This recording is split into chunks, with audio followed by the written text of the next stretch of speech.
hablábamos también del tipo de violencia sexual, también que creo que es una de las más agresias más fuertes también dentro de este tipo de violencias hacia las mujeres. ¿Cómo identificamos, Ali? ¿Cómo podemos nosotros, bueno, darnos cuenta de que estamos siendo víctimas de violencia sexual? Sí, verás, aquí igual en la violencia sexual hay diferentes clasificaciones, como que hay muchas formas de violencia sexual y eso también ya va desde un ámbito jurídico, cómo lo van definiendo, porque a veces podemos incluir violaciones, que aquí sabemos que una violación es este acto donde ya hay como una penetración, una situación así, pero también puede haber un abuso en lo que en sí no haya una penetración como tal, sí puede existir una situación de abuso, de toqueteos. Entonces pudiéramos decir que la violencia sexual es cualquier acto sexual de índole sexual que sea sin consentimiento. Sin consentimiento, y esto puede incluir como manipulación, coerción, o sea, como obligarte a hacer algo. Y aquí también algo que quiero resaltar es que aún estando en pareja puede existir violencia sexual, porque el consentimiento, así tú estés en pareja, no significa que porque somos pareja siempre estoy consintiendo que puedas tocarme.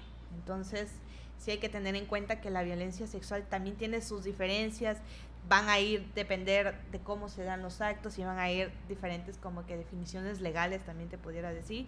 Y aquí también algo que se toca un poco con la violencia digital es el tema de que en ocasiones la violencia sexual involucra ámbitos digitales, ¿no? Donde compartimos como fotos íntimas de las personas o grabamos sin consentimiento situaciones sexuales y lo compartimos.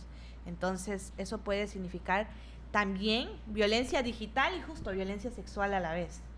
Entonces, tocando un poquito ahí el tema de violencia digital, podríamos también definirlo como esta situación en la que por medio de redes sociales, mensajes o canales de comunicación, puede existir esta forma de control o de ejercer como un daño hacia la persona que está, pues que se está infringiendo esto.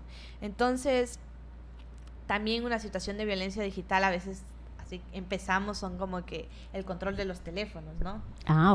El control de los teléfonos, las contraseñas, el constantemente estar revisando las ubicaciones, como obviamente en forma de control. ¿Cuál es la función de las cosas que hacemos? Porque obviamente en parejas en ocasiones se llega a acuerdos de que esto va a ser así y tal. Entonces no vamos a decir que los acuerdos que uno tenga en las relaciones significa violencia, pero depende. O sea, todo es con consentimiento. Ajá, todo es con consentimiento y también todo es desde qué función lo hacemos. Yo quiero hacer esto porque...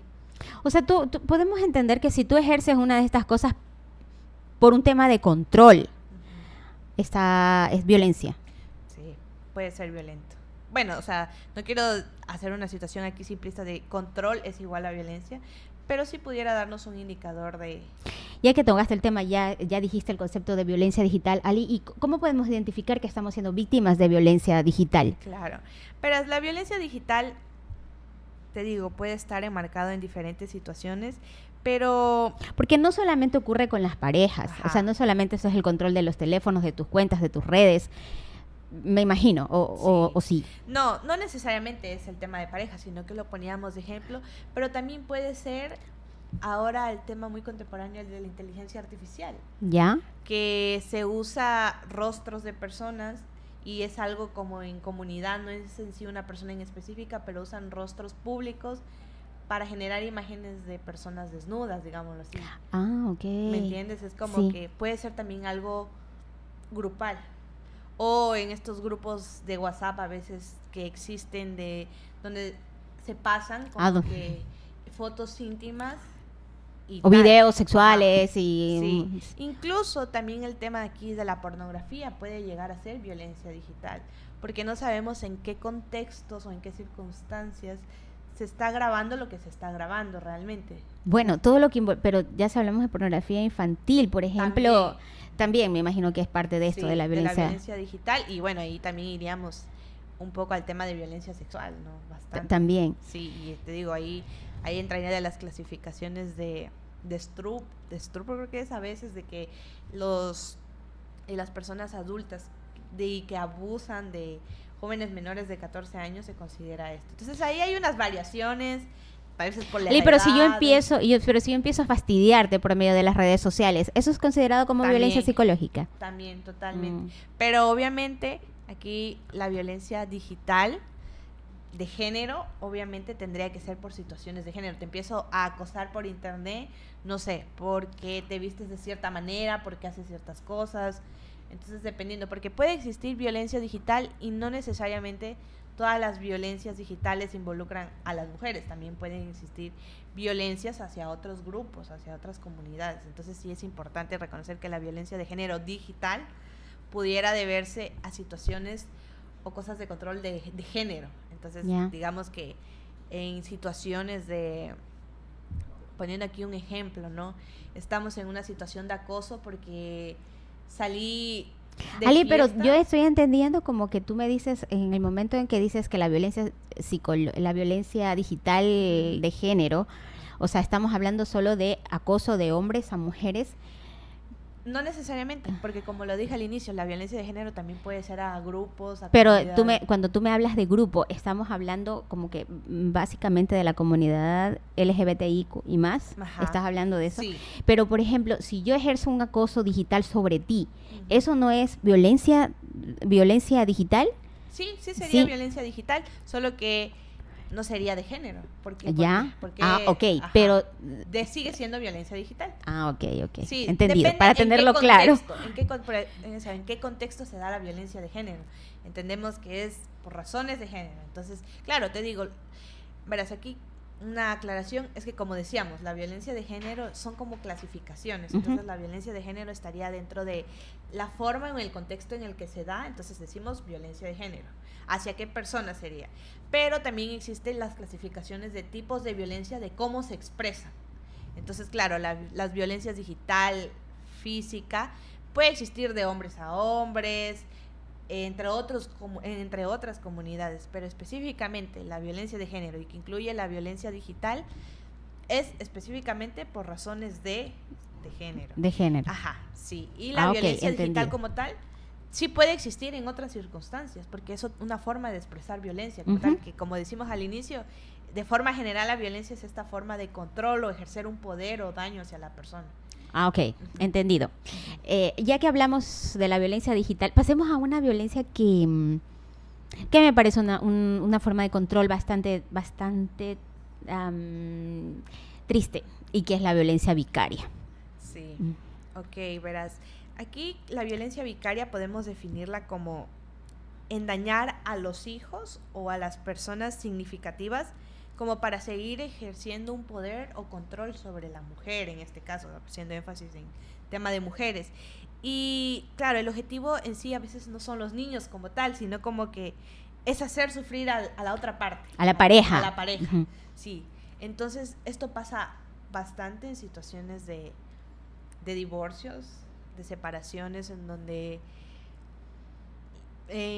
los hombres suelen como ejercer esta situación de infringir un daño a través del control de los hijos, ¿no? Y las mujeres no pueden ejercer también violencia vicaria, sí. Ali.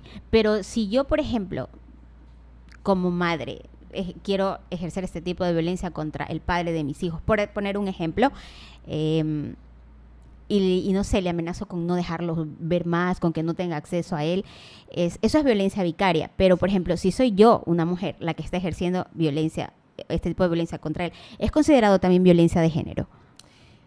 Pues habría que verlo, porque decimos la violencia de género que a veces tiene situaciones estructurales, no históricas. Entonces nosotros nos referimos a violencia de género porque por diferentes situaciones de poder, de control, de años, existe evidentemente esta subordinación de control hacia la mujer.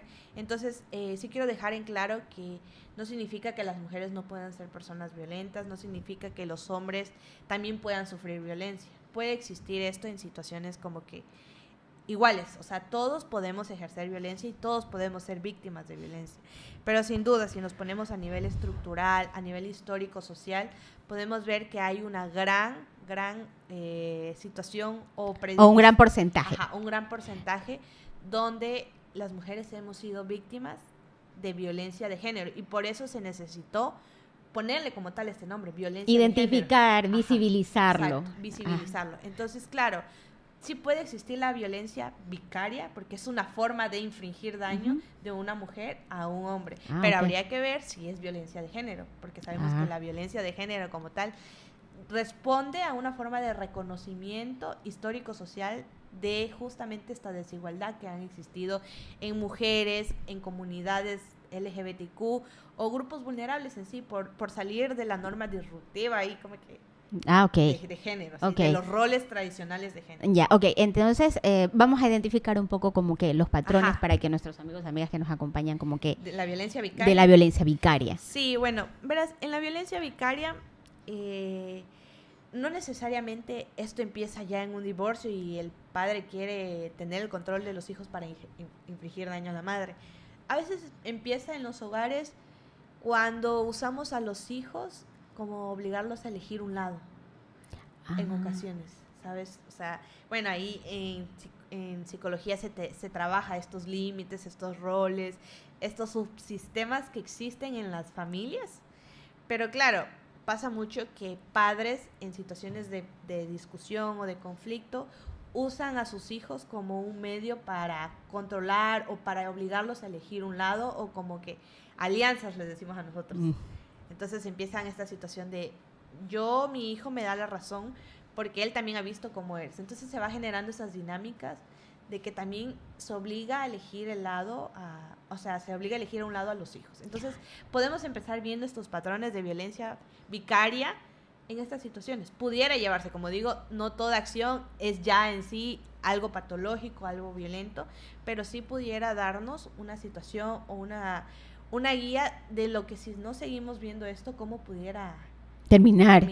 ¿Cuál podría ser como el desenlace de ciertos patrones o ciertos inicios que a veces son cosas sutiles, ¿no? Pero que después puede generar como que algo mucho más grande. Sí, totalmente. Entonces, de esa manera se puede empezar como el tema de la violencia vicaria y obviamente en situaciones ya súper visibles de la violencia vicaria tenemos esta situación de que los padres suelen como pedir la custodia de los hijos totalmente y entonces hay ocasiones donde se mira y se justifica que es porque la mamá no tiene una responsabilidad grande, no tiene un trabajo estable, bueno, se apelan a muchas cosas para tener esta situación y en sí nunca se trató de los niños, siempre se trató de la madre o del padre, bueno, sí.